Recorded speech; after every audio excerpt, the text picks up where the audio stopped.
बिहार के गोपालगंज में इस समय जो मामला चल रहा है वो सिर्फ एक नेता की खबर नहीं है। ये पूरे सिस्टम, राजनीति और जनता के भरोसे से जुड़ा मुद्दा बन चुका है। पप्पू पांडे एक कुचायकोट सीट से लगातार 4 बार विधायक रहे हैं, यानी इलाके में इनका काफी दबदबा और पहचान रही है। आप लोगों को याद होगा कुछ समय पहले जब थावे मंदिर में मुकुट चोरी की घटना सामने आई थी, तब पप्पू पांडे ने करीब 250 करोड़ रुपए का मुकुट दान करने का दावा किया था।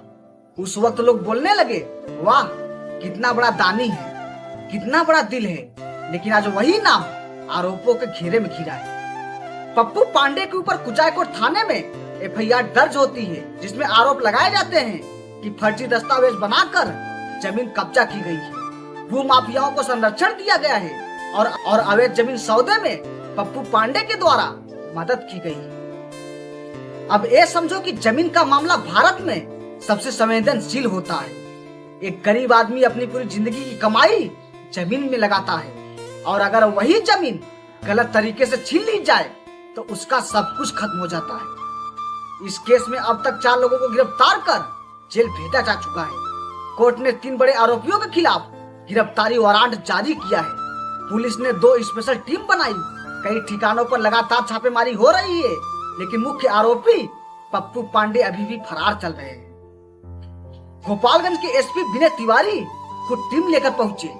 सुबह सुबह गांव तुलसिया में रेड डाली गई, पूरा घर खंगाल दिया गया, लेकिन ना विधायक मिले ना उनके भाई सतीश पांडे, यानी कार्रवाई से पहले ही दोनों गायब हो गए। तो यही से सवाल उठना शुरू होता है, 250 करोड़ रुपए कहां से आए?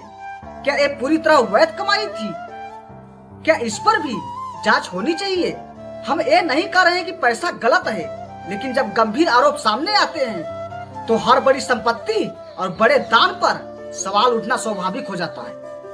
आज देश में हजारों लोग जमीन विवाद में फंसे हुए हैं। कई लोग सालों तक कोर्ट का चक्कर काटते रहते हैं, लेकिन जब एक ताकतवर नेता पर ही जमीन कब्जाने के आरोप लगते हैं और वो कानून से बचते नजर आते हैं। पप्पू पांडे के ऊपर आरोप लगे हैं, जांच चल रही है, सबूत मिल रहे हैं, कार्रवाई हो रही है, गिरफ्तार वारंट है, आरोपी फरार है।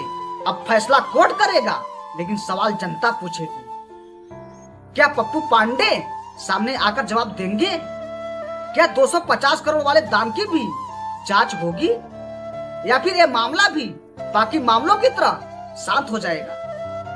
गोपालगंज की जनता अब सिर्फ नेता नहीं देख रही, सच और जवाब भी मांग रही है।